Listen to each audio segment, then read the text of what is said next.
Saturno, ya traje todos los implementos que necesito. ¿Qué piensas hacer con esas cosas, Isaac? El árbol de la vida. El árbol de la vida. Es una tarea muy complicada hacer uno. ¿Tú crees? Bueno, no importa, voy a consultar con el internet. Siempre me ayuda. Es una buena idea. Aún así te resultará difícil, porque los científicos todavía no se han puesto de acuerdo con muchas cosas sobre el árbol de la vida. Canis lupus. Un momento, ¿qué es eso? Mejor un músculos. ¿Qué es eso también, Saturno?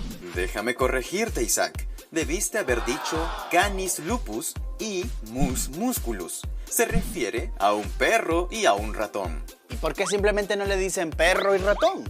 Porque son sus nombres científicos, una forma universal de señalarlos, rompiendo las barreras del idioma y cultura. Entonces quiero saber más acerca de este tema. Para eso tienes el siguiente video. Los taxónomos, en su intento de describir y organizar las especies, dieron lugar a una rama de la biología conocida como la sistemática, que es una ciencia que estudia la reconstrucción de la filogenia o historia evolutiva de los seres vivos. Debemos recordar a Carbon Linneo. Él puso los cimientos del sistema moderno de clasificación, basándose en las semejanzas físicas de un organismo con otras formas de vida. Linneo lo encajaba en una serie de categorías dispuestas jerárquicamente. Otra gran innovación suya fue introducir la nomenclatura binomial, que menciona al género seguido de la especie, escrito en latín para cada organismo. Usar la lengua muerta como el latín es muy útil cuando no quieres que las palabras cambien en el tiempo. Es por eso que se le reconoce como el padre de la taxonomía. 100 añitos después, este señor llamado Charles Darwin... Mejor déjame decirlo a mí. Está bien, le cedo la palabra. Yo publiqué el libro El origen de las especies, donde planteé que todos los organismos estaban emparentados por un ancestro en común. Así es, señor Darwin.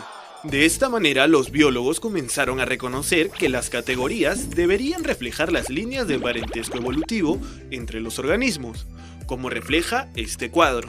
Cuanto mayor es el número de categorías que dos organismos comparten, más cercana es su relación evolutiva. Para reconstruir el árbol de la vida, la sistemática valora las semejanzas que surgen cuando dos clases de organismos comparten una característica, porque ambos lo han heredado de un ancestro común.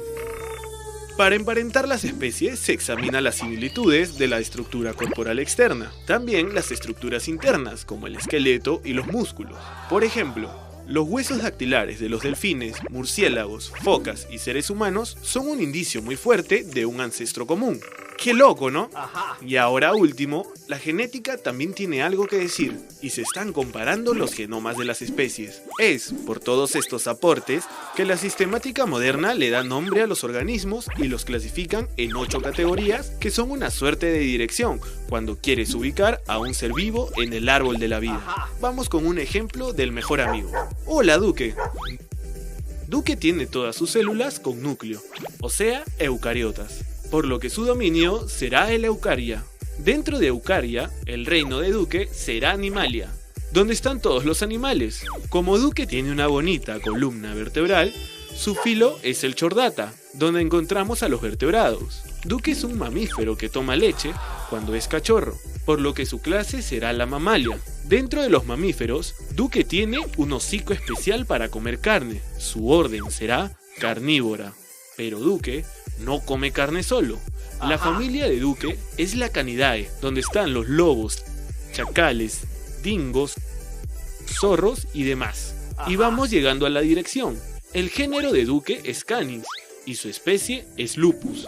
Pero un momento, el nombre científico del lobo es Canis lupus. Es que Duque pertenece a la subespecie del lobo, esos que fueron domesticados y queridos por las familias humanas. Duque es un Canis lupus familiaris. Wow, Saturno, la verdad que es un trabajazo ordenar a los seres vivos. Y eso que todos los años se descubren nuevas especies de seres vivos y se extinguen otras tantas. Oye, Saturno, ¿y no ha pasado que han comparado dos especies que se parecen mucho, pero en realidad no tienen nada que ver? Algo así como los escarabajos y los chanchitos de tierra. ¿Pero ambos no son insectos, Saturno? Error. Un escarabajo es un insecto, mientras que un chanchito de tierra es un crustáceo. ¿Un crustáceo? Yo pensé que todos los crustáceos vivían en el agua. Es por eso que es tan complejo armar un árbol de la vida. Pero justo aquí está la profesora, que te va a dar más luces sobre este tema. Hola Isaac, excelente observación. Que dos especies sean muy similares no es garantía que estén emparentadas. Además del físico, otra forma de saber si dos especies están emparentadas o no es analizando sus genomas y viendo qué tan parecidos son. Cuando se extrae el ADN y se secuencia para leer su información, ya no hay colores y formas que nos distraigan, solo el libro de instrucciones que nos puede decir cuánto tiempo llevan estas especies separadas. También se pueden comparar los cariotipos de dos especies, que son los conjuntos de cromosomas en la metafase. En el caso del humano y del chimpancé, hasta nuestros cromosomas se parecen, una evidencia más que somos parientes muy cercanos. Esta posibilidad estuvo disponible recién desde la década de 1980, por lo que los sistemáticos han tenido que explorar estas herramientas genéticas y al ser una tecnología nueva, siguen surgiendo nuevos datos y nuevas maneras de interpretarlos, por lo que para muchas especies el debate sigue abierto. Saturno, ¿sistemático y taxónomo es lo mismo? Correcto. Primero se le llamó taxonomía y luego esta ciencia pasó a llamarse sistemática. Sospechaba que la genética estaba detrás de todos estos cambios. Por cierto, no me imagino aprenderme todo el árbol de la vida, palabras en latín y luego tener que aprender todo de nuevo y un poco más de información. La ciencia avanza con las nuevas evidencias y tecnologías, Isaac. Lo que hoy es de una forma, mañana puede modificarse. Eso explica por qué jalé en el examen. Lo que pasa es que usé el libro de mi papá cuando estaba en el colegio. Por cierto, lo voy a buscar ahorita mismo.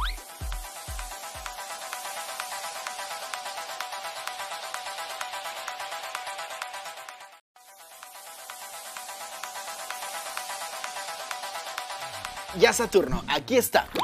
Lo que pasa es que en el colegio a mi papá le enseñaron que existen solamente 3 reinos: animal, vegetal y mineral. Esa clasificación era de la época de la carreta, Isaac. Ay, Saturno, mi papá tampoco es tan viejo, ¿eh? Lo que ocurre es que tu padre fue al colegio durante la década de los años 70 u 80 y las actualizaciones en la sistemática aún no llegaban a los libros del colegio. Desde que ese libro se editó, han cambiado mucho las cosas. Te lo explicaré con más detalle en el siguiente video. Para relacionar evolutivamente a las especies, también sirve de mucho las expresiones genéticas. Sí, la genética. Digamos que esta es una herramienta más reciente para la clasificación del árbol de la vida. Los biólogos están súper contentos porque desde la década de 1980 los avances en las técnicas de la genética molecular han mejorado los estudios de las relaciones evolutivas. Esto puede arrojar resultados más exactos. Los sistemáticos ahora pueden hacer uso de la secuencia de nucleótidos del ADN para investigar el parentesco de diferentes organismos. Por ejemplo, aquí tenemos al chimpancé y al humano. Tanto sus secuencias de ADN como de sus cromosomas son muy parecidos. Es altamente probable que estén emparentados. Hace tiempo la vida estaba clasificada en 2 reinos, Animalia y Plantae. O sea, las bacterias, hongos y eucariotas fotosintéticas eran considerados plantas, eran animales. Pero con el tiempo, eso no le pareció adecuado a los científicos. Así que en 1969, Robert Whittaker propuso un esquema de clasificación de 5 reinos. En esta clasificación, todos los organismos procariotas estaban en un reino llamado Monera. Los eucariotas se dividieron en 3 reinos multicelulares, que son el Plantae, Fungi y Animalia, y un reino más, llamado Protista, donde estaban el resto de eucariotas unicelulares. Todo parecía chévere aquí, Pero tiempo después, el biólogo Carl Woese comenzó a rascarse la cabeza porque esta clasificación no le cuadraba. No estoy de acuerdo. Esto requiere una nueva y más exacta clasificación. Carl Woese y otros biólogos postularon que el árbol de la vida ya se había dividido en 3 partes mucho antes de que se originaran las plantas, los animales y los hongos. Como resultado, el sistema de 5 reinos fue reemplazado por uno, que divide la vida en 3 dominios: bacteria, archaea y eucaria. Sin embargo, la clasificación en términos de reinos aún no está totalmente establecida. Sí, aunque no lo creas, aún no hay un consenso definitivo. Esto se debe a que siempre se descubre nueva información, por lo que proponen nuevos cambios en la clasificación en el nivel de las especies. Por ejemplo, antes se reconocía 2 tipos de elefantes, el africano y el asiático. Tachemos esto, ahora hay 3 tipos, porque lo que antes era el elefante africano se divide en 2, elefante de sabana y elefante de selva. Esto se debe a que, según el análisis genético, hay poco flujo de genes entre los elefantes de la sabana y los de la selva. Es como comparar un tigre y un león. ¿Qué tal diferencia? En otros casos, es difícil afirmar dónde termina una especie y dónde comienza otra. Por ejemplo, algunos sistemáticos reconocen 200 especies de zaramora británica, pero otros solo reconocen 20. La definición de especie sigue sin satisfacer a todas las necesidades de los campos que la requieren. Por eso, hay definición de especie evolutiva, especie ecológica, especie morfológica, que son diferentes al de especie biológica de Mayer. Especie es el grupo o población de individuos que puede generar descendencia fértil, pero que están aislados reproductivamente de otros grupos. Y mientras los sistemáticos prodiguen el debate, las especies siguen cambiando y cambiarán, porque a la evolución nadie la detiene. Los límites que ayer se trazaron entre 2 especies, mañana pueden estar ligeramente distintos. Sí. 2 más y ya. Ay, no, falta este. ¿Qué estás haciendo, Isaac? Saturno, estoy haciendo un cálculo de todas las especies que existen en la Tierra. ¿Todas las especies de la Tierra? Esa es una tarea titánica. Sí, yo lo sé, me va a faltar bastante tiempo, en verdad. Muchos años, diría yo. ¿Tanto, Saturno? Déjame decirte que hay tantas especies que tiempo es lo que te va a faltar. ¿Cuántas especies existen? La profesora Pierina puede responder a tu pregunta. Por favor. Isaac, en pleno siglo XXI, con toda nuestra tecnología y conocimiento acumulado, no sabemos cuántas especies tenemos en el planeta, pero se ha calculado que debería haber 8.7 millones, de las cuales 2.2 millones están en el mar. Lo bonito es que el 86% de las especies terrestres y el 91% de las especies marinas todavía no se conocen, así que imagínate cuánto trabajo hay por hacer. El otro gran problema es la definición actual de especie. Ya viste que el aislamiento reproductivo no basta para describir a las especies con reproducción asexual, y por eso hay un nuevo concepto en debate, la especie filogenética.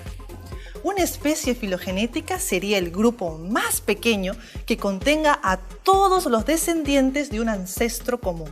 Aquí ya no interesa si pueden reproducirse entre sí, por lo que sería genial aplicarlo en especies asexuales. Pero una especie con reproducción sexual ahora podría dividirse en 2 o más especies. ¿Te imaginas? El debate está abierto y la respuesta llegará con el avance de las investigaciones y el entendimiento de las relaciones evolutivas.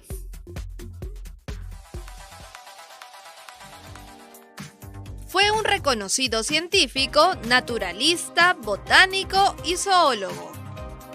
Fue pionero en la clasificación de las especies. Creó la nomenclatura binominal.